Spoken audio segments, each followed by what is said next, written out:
Umhlengi Blackzilla sithatha imbongo ekhathazekile ngoJohn bahlale ngibekezeleleni.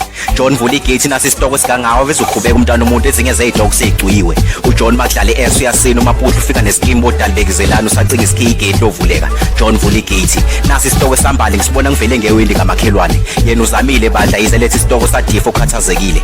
John vula igate abantwana abangangawe ngidlulisa umyalezo wesitoko esigcwele igate. Bill Gate phela uJohn isiqumama umphathi weS ovunyiwe emzansi nasi isitoko ngithi asifika ngasigalelekile ngiyababona nabayeza sibonga noHerbal Life ngoba ezinye zeyidoko ziyagculisa ebese kuba nemfala kahlana yongomo yayona balethe isitoko seS engaphelele eyenza uJohn athathele kude uvula igate ngiyababona nababayeza wena John vula igate phela uJohn inkunzi wazo yanama toll gate anganisebezwile kuthiwa no Bill Gate mayedlula yaSmile ungazofunga inxusa la Colgate. John vula igate nasi isitoko somnax nababemazi uJohn eweek they follow him every week yazi abafana bayizinja balethe isitoko nawe uyabona nabayeza wena John vula igate. Umhlengi Blackzilla sithathu.